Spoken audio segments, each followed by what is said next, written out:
Insperity presents the Small Business Advocate Show with Jim Blasingame, brought to you by FedEx, CareerBuilder.com, and Palo Alto Software. This is a copyrighted production of Small Business Network, Inc., all rights reserved.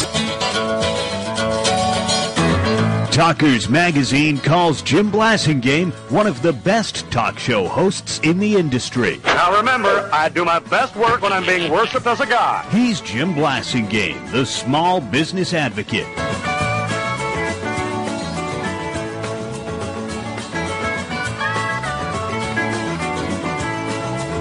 Welcome back. Thank you. Thanks for joining me. Thanks for hanging out with me. Always a pleasure to continue to be with you.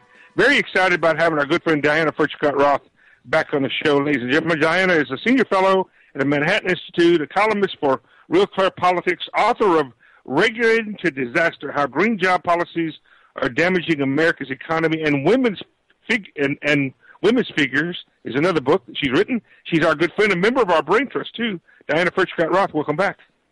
Oh, it's great to be with you. Happy Labor Day. You too, Diana. Talk to us about your thoughts on Labor Day. I want to take this segment. I just had historian Ken Davis on the show talking about the history of Labor Day. You and I are going to talk about minimum wage a little bit later on, but right now I'd just like to get your thoughts on Labor Day. Well, Labor Day has traditionally been a day to celebrate organized labor. What's interesting is that this Labor Day, organized labor, as a percent of American workers, is about the smallest it's ever been. Only about 6.5% of private sector American workers belong to unions. And what's interesting is that jobs without organized labor, the private sector on its own is creating vast numbers of jobs. And employers are having to put in place measures that retain workers without unions forcing them to do that. For example, 97% of American workers are paid above minimum wage, not because of any government regulation, but because that's how employers have to keep workers. Well, another thing that's happened, Diana, years ago, when someone wanted to grow, a business wanted to grow, they had to hire an employee. Today, they have options. They can hire an employee, or they can bring on a piece of technology. And so that's another thing that is impacting labor in America. And and complaining about that is like saying we shouldn't have made tractors, right? Well, they can bring on technology, right? Yes, they can also contract out, which is becoming more and more common as the government forces employers to provide certain benefits to their workers, and the latest is health care under Obamacare. Then employers are contracting out, and they're getting people not as full employees, but as contractors. That's another big difference from what it used to be. Also, what's really interesting... Go ahead.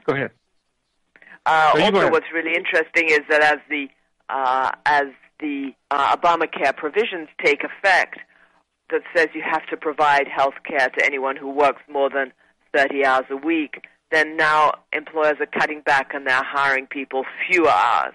And it just shows that we shouldn't be placing these mandates on employers. Well, the interesting thing that's going on right now, Diana, and this is what you're alluding to, is that public policy, not those mean old capitalists, are having the most impact on labor right now than anything, based on what you were just saying. Left to their own devices, most employers, I think most small business owners, would hire somebody full time. But if they really would, because it's easier for them. It's much easier to hire one full-time worker than several part-time workers. Absolutely.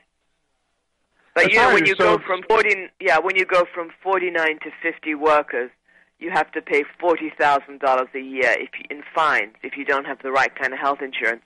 That's about the amount you could use to hire a whole new worker. And the truth is, most small businesses have less than 50 workers, but still, but many small businesses want to grow to 50 employees. They'd like to grow to that size.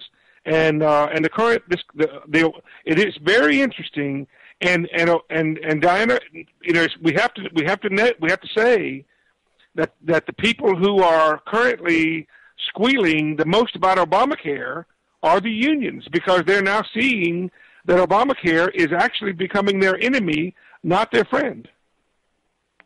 Yes, that's right. And what's also interesting is that Congress has opted out of Obamacare for itself. Under the law right. of Obamacare was going to have to apply to Congress and congressional staff.